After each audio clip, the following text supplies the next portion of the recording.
പുള്ളി ഒരു ബീഡിയൊക്കെ വെച്ചിട്ട് നമ്മളൊന്നും കാണുന്നില്ല. പുള്ളി ഇങ്ങനെ ഈ പടം കണ്ടിങ്ങനെ വന്നിട്ട് അളിയാ തസ്കോവ്സ്കി എന്ന് പറഞ്ഞിട്ട് അളിയാന്ന് പറഞ്ഞ ആളെ വിളിക്കുന്നു.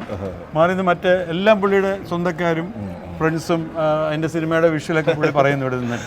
അപ്പോഴാണ് സത്യത്തിൽ എനിക്ക് തോന്നിയത് എന്തൊരു പവർഫുള്ളാണ് ഇവരുടെയൊക്കെ ഇമേജറികൾ. ഒരു സിഗരറ്റ് അതിന്റെ കമ്പിയുടെ അപ്പുറത്ത് വെച്ച് അത് കത്തിച്ചിട്ട് ഇയാളുടെ ചുണ്ടത്ത് വെച്ച് കൊടുക്കുന്ന ഒരു സീനുണ്ട്. ആ സിഗരറ്റ് അല്ലേ? ജോർജ് സാറിന്റെ മുമ്പിൽ വെക്കുമ്പോൾ തീർച്ചയായിട്ടും യവനിക ഓർമ്മ വരും. ആ തബല അവിടെ ഉണ്ട്, അയ്യപ്പനെ കുത്തിക്കൊന്ന ചാരായക്കുപ്പിയുണ്ട്. നമസ്കാരം. കേരളത്തിൻ്റെ 29ാമത് അന്താരാഷ്ട്ര ചലച്ചിത്രമേളയോടനുബന്ധിച്ച് ഒരുപാട് സവിശേഷതകളുള്ള ഒരു ഡിജിറ്റൽ എക്സിബിഷൻ ഇന്ന് ടാഗോർ തിയേറ്ററിൽ ആരംഭിച്ചിരിക്കുകയാണ്. സിനിമ ആൽക്കമി എന്നാണ് ഈ എക്സിബിഷൻ ഇട്ടിരിക്കുന്ന പേര്. പ്രശസ്ത സംവിധായകൻ TK രാജീവ് കുമാറാണ് ഇതിൻ്റെ curator. An exhibition celebrating the synergy between digital art and the transformative power of cinema എന്നാണ് ഈ എക്സിബിഷനെ ക്യൂറേറ്റർ വിശേഷിപ്പിക്കുന്നത്. ഇത് കേവലം ചലച്ചിത്രകാരന്മാരുടെ ആർട്ടിസ്റ്റിക് ബ്രില്യൻസിനെ, കലാപരമായ കഴിവുകളെ മാത്രം ആഘോഷിക്കുന്ന ഒരു എക്സിബിഷനല്ല, മറിച്ച് അവരുടെ കാലഘട്ടത്തിൽ അവർ നേരിട്ട സാമൂഹ്യ പ്രശ്നങ്ങളെ, അവർ എങ്ങനെ ആ പ്രതിസന്ധികളെ അതിജീവിച്ചു എന്നതിനെക്കുറിച്ചൊക്കെയുള്ള ഒരു വിശദീകരണം, അതിൻ്റെ ഒരു ആഘോഷം കൂടിയാണ് ഈ എക്സിബിഷൻ. നമുക്ക് ഈ എക്സിബിഷനിലേക്ക് പതുക്കെ പ്രവേശിക്കാം. ഇവിടെ പ്രശസ്തരായ ലോകമെങ്ങുമുള്ള 50 ചലച്ചിത്രകാരന്മാരുടെ സൃഷ്ടികളെ ആസ്പദമാക്കി അവരുടെ പോർട്രേറ്റ് അടക്കം വെച്ചുകൊണ്ടാണ്. നമ്മൾ ആദ്യം കാണുന്നത് ശ്രീ അടൂർ ഗോപാലകൃഷ്ണനെയാണ്. അടൂർ ഗോപാലകൃഷ്ണൻ്റെ പ്രശസ്തമായ പല സിനിമകളുടെയും ഇമേജുകൾ ഇവിടെ കാണാം. ഇവിടെ എലിപ്പത്തായം ഉണ്ട്, നിഴൽക്കുത്തിലെ തൂക്കുകയർ കാണാം, മതിലുകളുണ്ട്. ഈ മൗസ് എന്ന് പറയുന്നത് ചിലപ്പോൾ എലിയുടെ തന്നെ പ്രതീകമായിരിക്കാം. നമുക്ക് തൊട്ടടുത്തുള്ളത് പ്രശസ്ത ജാപ്പനീസ് സംവിധായകനായ അക്കിര കുറോസാവയാണ്. അദ്ദേഹത്തിൻ്റെ സിനിമകളിലെ പല ഫീച്ചറുകളും അത് കാണാം. അദ്ദേഹത്തിൻ്റെ സവിശേഷമായ സമുറായി സംസ്കാരത്തെക്കുറിച്ചൊക്കെയുള്ള പറഞ്ഞത്. ഇത് അലൻ റെനയാണ്. അലൻ റെനയുടെ ലാസ്റ്റ് ഇയർ അറ്റ് മരിയൻബാഗ് എന്ന സിനിമയുടെ ഒരു ഇമേജാണ് ഇവിടെ ഈ കാണുന്ന ഈ ഗാർഡനും മറ്റും. ഈ ബോംബ് പൊട്ടുന്നത് തീർച്ചയായിട്ടും ഹിരോഷിമ മോണമർ എന്ന് പറയുന്ന അദ്ദേഹത്തിൻ്റെ ഡോക്യുമെൻ്ററി സ്വഭാവമുള്ള സിനിമയുടെ ഒരു ഇമേജ് ആയിരിക്കണം. അടുത്തായിട്ട് നമ്മൾ കാണുന്നത് സാക്ഷാൽ അലസാൻഡ്രോ ഗൊൺസാലസ് ഇനാരിറ്റീവിനെയാണ്. കേരളീയർക്ക് സുപരിചിതനായ ഒരു ചലച്ചിത്രകാരനാണ്. ഈ ഗോപുരം തീർച്ചയായിട്ടും അദ്ദേഹത്തിൻ്റെ ബാബേൽ എന്ന സിനിമയിലെ അതിൻ്റെ ഒരു പ്രതീകമാണ്. ആ സിനിമയിൽ ആ 2 കുട്ടികൾ ഒരു ടൂറിസ്റ്റ് ബസ്സിലേക്ക് വെടിവെക്കുന്ന ഒരു സീനൊക്കെ ഉണ്ട്. അതെല്ലാം നമുക്കിവിടെ കാണാൻ പറ്റും. ഇപ്പം നമ്മൾ ഇതിൻ്റെ ക്യൂറേറ്ററായിട്ടുള്ള TK രാജീവ് കുമാറിനെയും റാസി മുഹമ്മദിനെയും അരവിന്ദൻ്റെ ഒരു ഇമേജിന് മുമ്പിൽ വെച്ച് കണ്ടുമുട്ടിയാണ്. നമസ്കാരം. വളരെ സവിശേഷതകളുള്ള ഒരു ഡിജിറ്റൽ എക്സിബിഷനാണിത്. ഇതിൻ്റെ ഒരു ആശയത്തിലേക്ക് എങ്ങനെയാണ് രാജീവേട്ടനും റാസിയും? എനിക്ക് തോന്നുന്നത് ഇതൊരു വളരെ കാഷ്വലായിട്ട് നമ്മളൊരു ഡിസ്കഷൻ, ഇങ്ങനെ ഒരു എക്സിബിഷൻ എന്നുള്ള അർത്ഥത്തിലല്ല. നമ്മൾ കണ്ട് വളർന്ന സിനിമകൾ അല്ലെങ്കിൽ നമ്മളെ വളർത്തിയ സിനിമകൾ, അതിന് മാസ്റ്റേഴ്സ്, അതിനെക്കുറിച്ചൊക്കെ പലപ്പോഴും ഞങ്ങളുടെ യാത്രക്കിടയിലൊക്കെയുള്ള ചർച്ച. നമ്മൾ ഈ ഇവരുടെ സിനിമകളേക്ക് ഒരു തിരിച്ചൊന്ന് പോവുക അല്ലെങ്കിൽ ഒന്ന് റിക്കളക്ട് ചെയ്യുക. അപ്പോൾ കൂടുതൽ അതിൻ്റെ ഇമേജറീസ് സ്റ്റോറി ബേസ്ഡ് അല്ല, ഈ ഇമേജസ് ഉണ്ടാക്കുന്ന ഇമ്പാക്റ്റ്, അതിനകത്ത് പൊളിറ്റിക്സ് അല്ലെങ്കിൽ അതിനകത്ത് സ്പിരിച്വാലിറ്റി, ഫിലോസഫി. അപ്പോൾ ഇതിങ്ങനെ ഒരു തരം ചർച്ചകളിലൂടെയാണ് നമ്മളിങ്ങനെ പോയിക്കൊണ്ടിരിക്കുമ്പോൾ പെട്ടെന്നാണ് ഈ റാസി അതിമനോഹരമായ ഒരു പെയിൻ്ററാണെന്ന് വിശ്വസിക്കുന്ന ആളാണ് ഞാൻ. അത് ചെയ്യാത്ത ഒരാളും, അതിന് ഞാൻ എപ്പോഴും കഴിയുന്ന സമയങ്ങളിലൊക്കെ അദ്ദേഹത്തെ വഴക്കുറയൊക്കെ ചെയ്യുന്ന ഒരാളാണ്. അപ്പോൾ ഫിലിം മേക്കറാണ് താനും. അപ്പോൾ ഈ ഫിലിം മേക്കറായതുകൊണ്ട് ഞങ്ങളുടെ കോമൺ ആയിട്ടുള്ള നമ്മുടെ ചർച്ചയ്ക്കകത്ത് ഈ മാസ്റ്റേഴ്സ് നിരന്തരം വന്നു പോകാറുണ്ട്. അപ്പോൾ അങ്ങനെ റാസിയെ പെയിൻറ്റിങ്ങിലേക്ക് കൊണ്ടുവരിക എന്നുള്ളതാണ് എൻ്റെ ഒരു ദുരുദ്ദേശം, എൻ്റെ പിന്നിൽ സത്യത്തിൽ. അപ്പോൾ ആ ദുരുദ്ദേശം പലതരത്തിൽ ആപ്ലിക്കബിളാക്കി പുള്ളിക്ക് ഇൻട്രസ്റ്റ് ഉള്ള ഒരു ഏരിയ പിടിച്ച് വന്നപ്പോൾ സിനിമയാണല്ലോ. അപ്പോൾ അതിൽ പുള്ളിയുടെ ഫേവറേറ്റ് ആയിട്ടുള്ള ആൾക്കാരായിട്ടുള്ള ചർച്ച. അങ്ങനെ എൻ്റെ ഫേവറേറ്റ് ആയിട്ടുള്ള ഡയറക്ടർ കുറോസോവയാണ്. അങ്ങനെ കുറോസോവയുടെ കാര്യമൊക്കെ പറഞ്ഞിട്ടാണ് ആദ്യത്തെ വർക്ക് കുറോസോവ ആണ് ചെയ്യുന്നത്. ആ വർക്കാണ് സത്യത്തിൽ റാസി ഇതിൽ നിന്ന് നമ്മുടെ ചർച്ചയിൽ നിന്ന്, അതായത് നമ്മൾ ഉദ്ദേശിച്ചിരുന്നതൊരു മാസ്റ്റേഴ്സിൻ്റെ ഇമേജറികളാണല്ലോ നമ്മുടെ മനസ്സിലെപ്പോഴും ഓർത്തിരിക്കുന്നത്, കഥയല്ലല്ലോ. സിനിമയുടെ കഥയ്ക്ക് വരുന്ന ചില ഇമേജസ് അത് പൊളിറ്റിക്കലാവാം അല്ലെങ്കിൽ ഫിലോസഫിക്കലാവാം, ഇങ്ങനെ പല, അല്ലെങ്കിൽ സോഷ്യലി വളരെ റെലവൻ്റ് ആയിട്ടുള്ള ഇമേജസ്. അപ്പോൾ ഈ ഇമേജസ് ക്യാപ്ചർ ചെയ്യുക എന്നുള്ളത് നമ്മൾ നേരത്തെ ആലോചിച്ചിരുന്നു. പക്ഷേ റാസി വരച്ചതിന് ശേഷമാണ് നമുക്ക് തോന്നിയത് ശരിക്കും റാസി ചെയ്തിരിക്കുന്നത് കുറോസോവയുടെ ഒരു സീൻസിനെ വിഷ്വലൈസ് ചെയ്ത മട്ടിലാണല്ലോ ഞാൻ കാണുമ്പോൾ. അദ്ദേഹത്തിൻ്റെ ഒരു ഫിലിമിലെ പല പല സീനുകളെ നമുക്ക് പെട്ടെന്ന് ഓർമ്മിപ്പിക്കാവുന്ന, ഇപ്പോൾ ത്രോൺ ബ്ലഡ് മാത്രമല്ല, പെട്ടെന്ന് ത്രോൺ ബ്ലഡ് തോന്നാം. പിന്നെ അതിൽ നിന്ന് കുറച്ചുകൂടി നോക്കുമ്പോൾ അങ്ങനെയല്ലല്ലോ, സമുറായിലേക്ക് വന്നു. അപ്പോൾ അങ്ങനെ ഒരു സീൻ വിഷ്വലൈസേഷനാണ് സംഭവിച്ചിരിക്കുന്നുള്ളൊരു ബോധ്യം വന്നപ്പോൾ കുറച്ചുകൂടി ഈസിയായി. അപ്പോൾ പിന്നെ എന്താ റാസി പെട്ടെന്നായിരുന്നു എൻ്റെ ഒരു ടേക്ക് ഓഫ്. ഒരു 8 കൊല്ലം കഴിഞ്ഞ്, പിന്നെ കഴിഞ്ഞൊരു 9 മാസം മുമ്പ് റാസി എന്നാൽ പിന്നെ തുടങ്ങിയേക്കാമെന്ന് പറഞ്ഞ് ഞങ്ങൾ തുടങ്ങായിരുന്നു.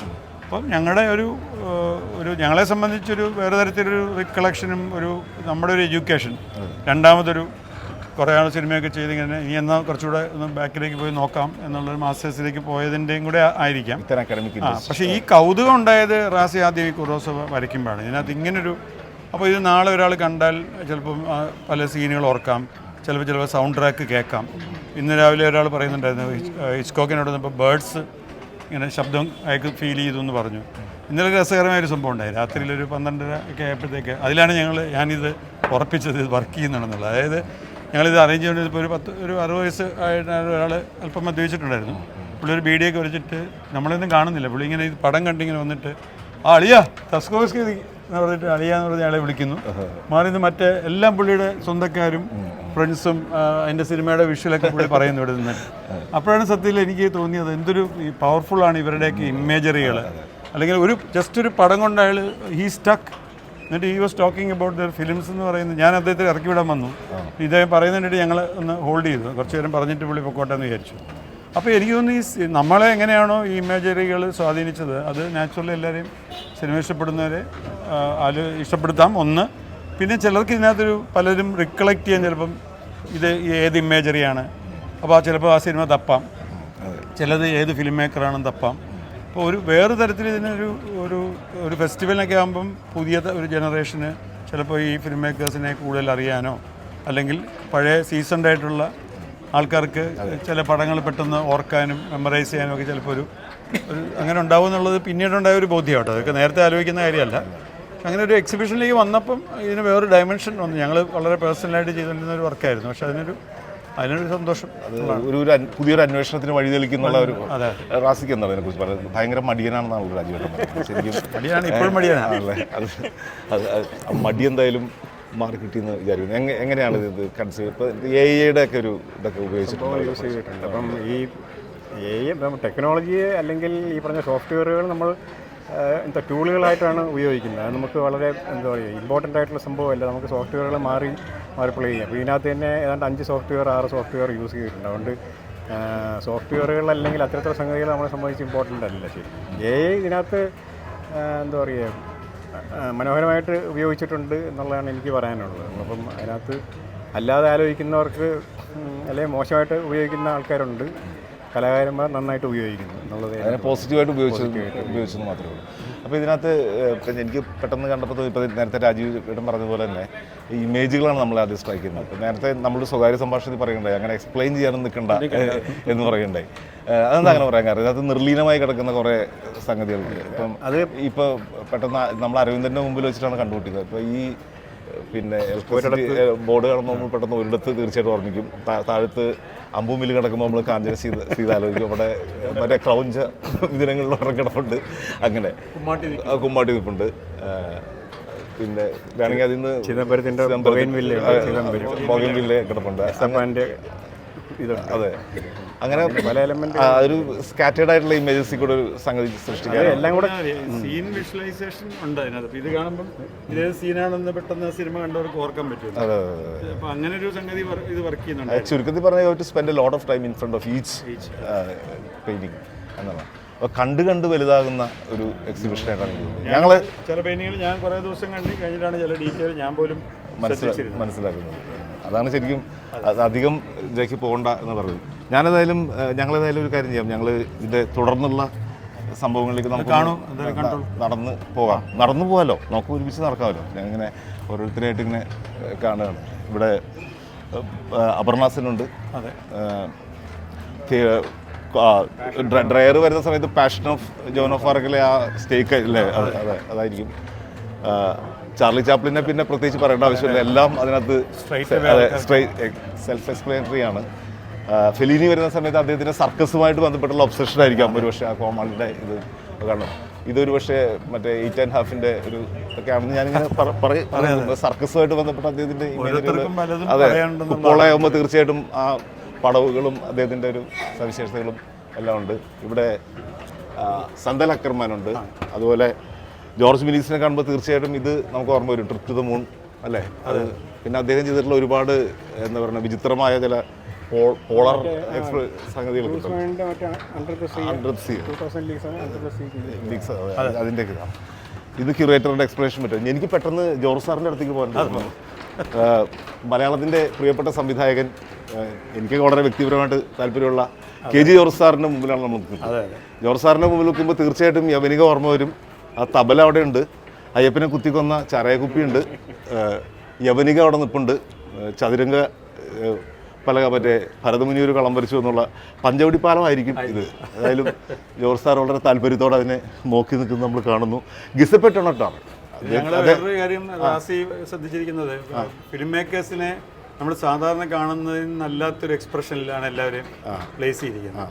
ഷായി സാർ പറയുന്നത് ഞാനങ്ങനെ എപ്പോഴാണ് നിന്നിരിക്കുന്നതെന്ന് ചോദിച്ചിട്ടുണ്ട്. അങ്ങനെ നിന്നതായിട്ട് പുള്ളിക്കൊരു ഓർമ്മ വരുന്നില്ല.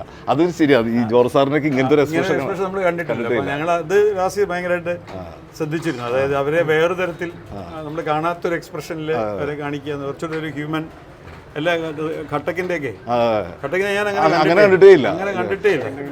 ഒരു പടമില്ല. എനിക്ക് വളരെ സൂക്ഷ്മമായിട്ട് തോന്നിയൊരു കാര്യം ഞാൻ പറയാം. അതായത് ഇപ്പം ഈ ടൊറാറ്റോയുടെ സിനിമ പറ്റി പറയുമ്പോൾ സിനിമ പാരഡൈസിനെ കുറിച്ച് നമുക്കറിയാം. പക്ഷേ ഈ ഇമേജ് 1900 ലെജൻഡ് എന്നുള്ള സിനിമയിൽ ആ കപ്പലിൻ്റെ ഉള്ളിൽ വെച്ച് ഈ 1900 എന്ന പേരായ മ്യൂസീഷ്യനെ തോൽപ്പിക്കാനായിട്ടൊരു വലിയ സിംഗർ വരുന്നുണ്ട്. അയാൾ വന്ന സമയത്ത് ഈ പിയാനോ ഭയങ്കര സ്പീഡിൽ വായിച്ചിട്ട് ഒരു സിഗരറ്റ് അതിൻ്റെ കമ്പിയുടെ അപ്പുറത്ത് വെച്ച് അത് കത്തിച്ചിട്ട് ഇയാളുടെ ചുണ്ടത്ത് വെച്ച് കൊടുക്കുന്ന ഒരു സീനുണ്ട്. ആ സിഗരറ്റ് അല്ലേ? അങ്ങനെ ഇവിടെ ബെർഗ്മാനെ കാണുന്ന സമയത്ത് നമ്മൾ തീർച്ചയായിട്ടും ഇത് ക്രൈസ്റ്റ് ആൻഡ് വിസ്പേഴ്സ് ആയിരിക്കും ഞാൻ വിചാരിക്കുന്നു. അതിൻ്റെ ഒരു ഇമേജാണ്. 7 സീലും കൂടി ഇത് തീർച്ചയായിട്ടും ആ പ്രസിദ്ധമായ കുതിരവണ്ടിയാണ് 7 സീലിലെ. മരണനൃത്തം മാത്രം ഞാൻ ഇവിടെ കാണുന്നില്ല, അതോടെ പോയി അറിയില്ല. കളറാണ് ചുവപ്പാണല്ലോ അതിൻ്റെ ഒരു പ്രൊമനൻ്റ് ആയിട്ടുള്ളത്. ഇവിടെ ദീപാ മേത്തയുണ്ട്, ഫയർ അവിടെ തന്നെ ഇരിപ്പുണ്ട്, ജാക്കിസ്ഥാത്തി, അതെ അതെ 3 എലമെൻസും അങ്ങനെയാണല്ലോ അവരുടെ ട്രിലോജി. ഗൊദാർദിനെ നമ്മൾ കാണുന്നുണ്ട്. ഗൊദാർദിനെ നമ്മൾ എങ്ങനെയാണ് എക്സ്പ്ലെയിൻ ചെയ്യണമെന്ന് എനിക്ക് അറിഞ്ഞൂടാ. അത് ആ സിനിമ ബ്രത്ത്ലെസ് മുതൽ പെട്ടെന്ന് മനസ്സിലാവുന്ന ചുരുട്ട് പിന്നെ അതിനകത്തൊരു വലിയ പ്രതീകമാണല്ലോ അല്ലേ? അതില്ലാതെ അങ്ങനെ നമ്മൾ കിസ്ലോസ്കിയിലേക്ക് എത്തുന്നു. 10 കമാൻഡ്മെൻറ്റ്സ് ഇവിടെ അങ്ങനെ തന്നെ ഇരിപ്പുണ്ട്. ഇത് കില്ലിങ്ങിനെ കുറിച്ചുള്ള ഒരു സാധനം ഉണ്ടല്ലോ, അതല്ലേ? Short film. അങ്ങനെ നമ്മൾ സാക്ഷാൽ പ്രിയപ്പെട്ട ജോൺ അബ്രഹാമിൻ്റെ അടുത്തേക്ക് എത്തിയാണ്. വളരെ എക്സ്പ്ലനേറ്ററി ആയിട്ടുള്ള സംഭവമാണ്. കഴുതയുണ്ട് അവിടെ, കഴുതയുടെ തലയോടുണ്ട്, ചെറിയാച്ചൻ കയറിയുന്ന തെങ്ങ്, അമ്മ അറിയാനുള്ള തബല, അങ്ങനെ പിന്നെ അദ്ദേഹത്തിൻ്റെ പ്രതീകം അത് എന്താ പറയണേ, ആ പള്ളി എല്ലാം ഉണ്ട്. ജോൺ അബ്രഹാമിൻ്റെയും പറഞ്ഞ ഒരു വല്ലാത്തൊരു എക്സ്പ്രഷൻ നമ്മളിങ്ങനെ കണ്ടിട്ടില്ല. ഇവിടെ ജെയിൻ കാമ്പിയോൺ ഉണ്ട്, ലാസ് ഫോൺ ട്രയർ ഉണ്ട്. അദ്ദേഹത്തിൻ്റെ വിചിത്രമായ ഒരു ഭാവനാലോകം ഇതിനകത്ത് അനാവൃതമാകുന്നുണ്ട്. ലൂയി ബുനുവലുണ്ട്. ലൂയി ബുനുവലിൻ്റെ ആ കീറിയ കണ്ണോടെയെന്നാണ് ഞാൻ നോക്കുന്നത്. അത് ഉപയോഗിച്ചിട്ടേ ഇല്ല. ആൻഡലൂഷ്യൻ ഉപയോഗിച്ചില്ല. മാർട്ടിൻ സ്കോർസെസെ. ഇത് ചിലപ്പോൾ നമ്മുടെ ഹ്യൂഗോയിലെ ആ ക്ലോക്ക് ആയിരിക്കണം എന്നാണ് ഞാൻ വിചാരിക്കുന്നത്. ഹ്യൂഗോ എന്ന റെസിഡന്റ് ടാക്സി ഡ്രൈവർ അതേപോലെ പിടിച്ചെന്നുള്ളേ ഉള്ളൂ. ജാൻസ്കോ, മാർഗരറ്റ് ഡുറാസ്, മൊക്സൻ മക്മൽബഫ്, അദ്ദേഹത്തിൻ്റെ പരവതാനിയൊക്കെ അവിടെ കാണാം ഇറാനിയൻ സിനിമയിലെ. മൃണാൾസന്റെ ഭയങ്കര ഇഷ്ടപ്പെട്ടു. അതെ, കൊൽക്കത്തയുടെ ഒരു വല്ലാത്ത ലോകം അല്ലേ? കൊൽക്കത്ത ട്രിലോജിയുടെ ഒക്കെ ഒരു ലോകം ഉണ്ട് അതിനകത്ത്. ആ ആൾക്കൂട്ടവും കൽക്കട്ട 71 സിനിമയുണ്ട്, അതൊരു ട്രിലോജിയുടെ ഭാഗമായിട്ടുള്ള സിനിമയാണ്. സാക്ഷാൽ ഓൾസൺ വെൽസ്, സിറ്റിസൺ കെയിൻ്റെ ഇല്ല, മാക്ബത്തിൻ്റെ ഒരു വല്ലാത്തൊരു ആവിഷ്കാരം ഉണ്ടല്ലോ. ആ ത്രോണ കാണുമ്പോൾ അറിയാം, ചോരയും എല്ലാം. പെസോളിനെ പറ്റി ഓർക്കുമ്പോൾ ഇത് മെദിയയിലാണോ ഈ സംഭവം? മെദിയല്ലേ? മെദിയയിലെ ആ ഒരു എനിക്ക് പെട്ടെന്ന് ഓർമ്മ വരുന്നത്, ആ നടൻ്റെ പേരാണ് ഞാൻ പെട്ടെന്ന് ഓർക്കുന്നത്. ഇത് അറേബ്യൻ നൈറ്റ്സ് ഒക്കെ ചെയ്തിട്ടുള്ള മിരൻ നായരുടെ സിനിമകൾ. സലാം ബോംബെ ആണ്. അതാണ് അത് നേരത്തെ രാജീവേട്ടൻ പറഞ്ഞ പോലെ ഇങ്ങനെ ഒരു വൃത്തികെട്ടങ്ങനെ ആരും കണ്ടിട്ടുണ്ടാവില്ല ഇത്രയും ചെറുപ്പത്തിൽ. ഭയങ്കര വല്ലാത്തൊരു മുഖമൊക്കെ ആയിട്ടുള്ള ഒരാളെയാണ് നമ്മളിപ്പോഴും കാണാറുള്ളത്. ഇതാ പ്രസിദ്ധമായ അജാന്ത്രിക്കിലെ വണ്ടി, അജാന്ത്രിക്കിലെ വണ്ടിയാണത് അല്ലേ? പല ആൾക്കാരുടെയും ബ്ലാക്ക് ആൻഡ് വൈറ്റ് ഫോട്ടോഗ്രാഫി മാത്രമേ ഉണ്ടായിരുന്നു. അതിനെ ഡെവലപ്പ് ചെയ്ത് എടുത്താണ്. ആ ഒരു കുറെ റഷ്യയെ കുറിച്ച്, മറ്റേ റഷ്യൻ ഡിനാസ്റ്റിയെ കുറിച്ച്, ആ ഇവാൻ ദ ടെറിബിൾ ഒക്കെ അല്ലേ? സത്യജിത്രയുടെയും വളരെ ഇതുവരെ ഇല്ലാത്തൊരു ടോപ്പ് ആംഗിൾ ഷോട്ടിലുള്ള ശത്രഞ്ച് കെ ഖിലാഡി, ചാരുലത എല്ലാം ഉണ്ട്. ചാരുലതയിലെ ആ കർണാടക എന്താ സീക്വൻസ് കഴിഞ്ഞിട്ടുള്ള സാധനമാണ്. ജൽസാഗർ ജൽസാഗറിലെയാണ് ആ സിത്താർ എന്ന് പറയുന്നത്. അതും വളരെ വിചിത്രമായിരിക്കുന്നു. പരാഞ്ചിനോ പോമഗ്രനേറ്റ് ആണ്. പരാഞ്ചിനോയുടെ ഒരു സിനിമ, ഒരു അദ്ദേഹത്തെ കുറിച്ചുള്ള സിനിമ ഈ ഫെസ്റ്റിവൽ സിനിമയുണ്ട്. മാർത്ത മസ്രോസ്, ഷാജിയൻ കരുണിനെ ഈ രൂപത്തിൽ ആരും കണ്ടിട്ടുണ്ടാവില്ല. അതെ അതെ, ഫോട്ടോ എടുത്തു. ഇതില് പറഞ്ഞ ഇത് പിറവിയിലെ ആ അച്ഛന്റെ കുടയാണ്. ഇത് നമ്മുടെ ചവിട്ടുനാടകം, കുട്ടിസ്ലാങ്ങിലെ ചവിട്ടുനാടകം വളരെ പ്രസിദ്ധമാണ്. പല സിനിമകളുടെയും ഇത് വളരെ രസകരമായിട്ട് എനിക്ക് തോന്നി. ഇത് സാക്ഷാൽ സ്റ്റാൻലി കുബ്രിക്. ഈ വാനരന്മാര് 2000 സ്പേസ് ഒഡീസിയിലെ സീക്വൻസിലുള്ള ആളാണ്. 2000 സ്പേസ് ഒഡീസി ആണ് കൂടുതലായിട്ട് അതിനകത്ത് പ്രോമിനന്റ് ആയിട്ട് വന്നിട്ടുള്ളത്. Stanley Kubrick and Vittorio De Sica. അപ്പൊ ബൈസിക്കിൾ തീവ്സ് ആയ കാരണം സൈക്കിൾ കൊണ്ട് തന്നെ ഒരു സംഭവം ഉണ്ടാക്കിയിരിക്കുകയാണ്. സാക്ഷാൽ സ്റ്റീവൻ സ്പീൽബർഗ്, ഒന്നും പറയേണ്ട കാര്യമില്ല. എല്ലാ സംഗതികളും ഉണ്ട് അതിനകത്ത്. വളരെ വിശാലമായിട്ടുള്ളൊരു ചലച്ചിത്ര ലോകം. സുമിത്ര പെരീസ് എനിക്ക് അത്ര പരിചയമുള്ള ഒരു ഫിലിം മേക്കർ അല്ല. വെർണർ ഹെർസോഗ്, ഇത് ഫിസ്റാൾഡോ ആയിരിക്കണം അല്ലെ? ഫിസ്റാൾഡോയിലെ വലിച്ചുകൊണ്ട് പോകുന്ന സംഭവം. പിന്നെ ആ ആമസോൺ കാർഡുകളും ഒക്കെ. വിം വെൻഡേഴ്സിന്റെ പാരീസ് ടെക്സാസ് ഉണ്ടോ? പാരീസ് ടെക്സാസ് ഉണ്ടോ?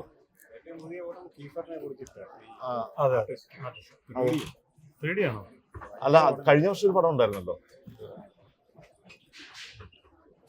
ഞാൻ പറഞ്ഞത് പാരീസ് ടെക്സാസ് ഇങ്ങനെ നോക്കിയെടുക്കുന്നത്. മാർഗരത്ത മോൺട്രോട്ട, ഴാങ് യിമു, അങ്ങനെ 50ാമത്തെ ഫിലിം മേക്കറുടെ അടുത്തേക്ക് നമ്മൾ വന്നിരിക്കുകയാണ്. അപ്പൊ ഇതൊരു ഏറെ സവിശേഷതകളുള്ള ഒരു എക്സിബിഷൻ ആണെന്നുള്ള കാര്യം നിസ്സംശയം പറയാം. കാരണം നമ്മൾ ഈ വളരെ ചുരുങ്ങിയ സമയം കൊണ്ട് ഇതിന്റെ ക്യൂറേറ്ററുടെയും ഇതിന്റെ ആർട്ടിസ്റ്റിന്റെ ഒപ്പം നമ്മൾ സമയം ചെലവഴിച്ചു. അവരോടൊപ്പം തന്നെ ഈ ചിത്രങ്ങളിലൂടെ എല്ലാം ഒന്ന് സഞ്ചരിച്ചു. ഈ മഹാന്മാരായ ചലച്ചിത്രകാരന്മാർ സൃഷ്ടിച്ച ഇമേജുകളാണ് ഒരു പക്ഷേ അവരുടെ സിനിമകൾ എന്നുള്ളതിനപ്പുറത്തേക്ക് അവരെക്കാൾ കൂടുതൽ വർഷങ്ങളായിട്ട്, വളരെ വർഷങ്ങളായിട്ട് ചലച്ചിത്ര പ്രേമികൾക്കുള്ളിൽ നിലനിൽക്കുന്നത് എന്നുള്ള കാര്യം ഈ ഒരൊറ്റ ചുറ്റി സഞ്ചാരത്തിലൂടെ നമുക്ക് വ്യക്തമാകുന്നു. അപ്പോൾ ഏതായാലും ഞാൻ ഇതിൻ്റെ ക്യൂറേറ്ററെയും ഇതിലെ ആർട്ടിസ്റ്റിനെയും, രാജീവേട്ടനെയും റാസിയും, രണ്ടുപേരും എൻ്റെ ജ്യേഷ്ഠതുല്യരായ സുഹൃത്തുക്കൾ കൂടിയാണ്, അവർ രണ്ടുപേരെയും അഭിനന്ദിക്കുന്നു. ഈ എക്സിബിഷൻ വരും ദിവസങ്ങളിൽ ഇവിടെ മാത്രമല്ല മറ്റു പല സ്ഥലങ്ങളിലേക്കും സഞ്ചരിക്കട്ടെ എന്നാണ് ഞങ്ങൾ ആഗ്രഹിക്കുന്നത്.